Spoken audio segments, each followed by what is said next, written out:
Now, as your sessions go on, it's more than likely soon you'll encounter hypnagogia. Now, the flotation tank is an incredible tool for this, and it's something that has fascinated me with my progression into the therapy and the mind itself.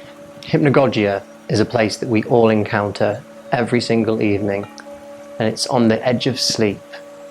I don't know if you've had it where you're falling asleep and your imagination dream landscape kind of starts to become alive before you actually cross over into sleep.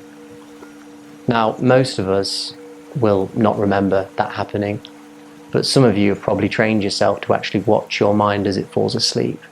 And it can be very, very interesting and really incredible if you learn to stay awake in that space and learn to observe your thoughts in that place. This is why the tank is so good at facilitating this. You can really let go on the edge of sleep and really go into these states. There can be visual hallucinations, there can be auditory, there can be little pockets of moments that you just step into and step out of. There can be little encounters. It's very, very interesting what can happen. The more people I see come through our centre, the more I see what it gives to people and what people are actually giving to themselves. Now, many, many people throughout history have been intrigued by this waking dream state on the edge of sleep.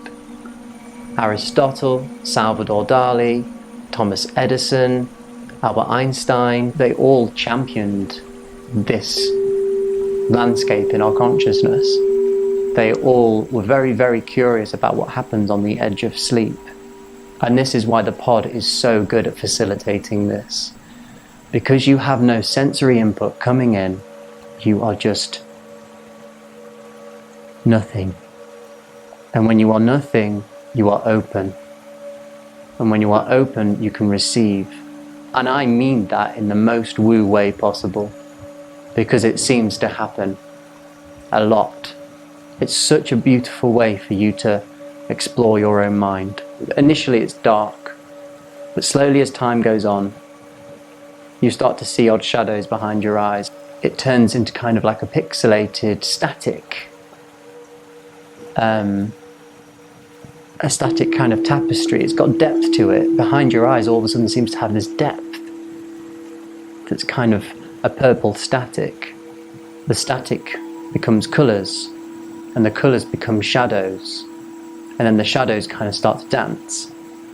And if you can watch and not get excited or wake up, the shadows start to turn into things. Faces, scenarios, landscapes, interactions, and you're kind of just swimming through this fluid melting pot of scenarios that have no meaning, and they don't need to have any meaning. The more you can just kind of roll with it, the better.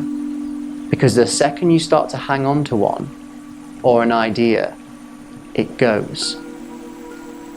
It disappears. It goes away.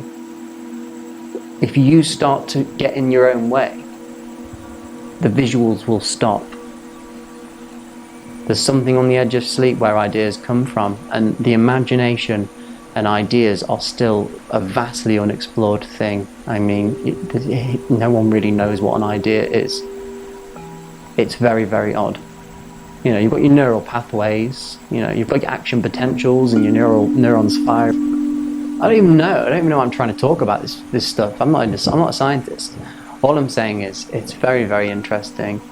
I don't want to tell you this is how your float's going to be, because it probably won't.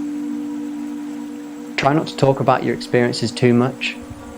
You know, don't boast about your floats. Don't talk to many people about it. Sometimes you don't need to say anything, which is why we kind of leave the door open to all our clients here. If they want to go, they can go.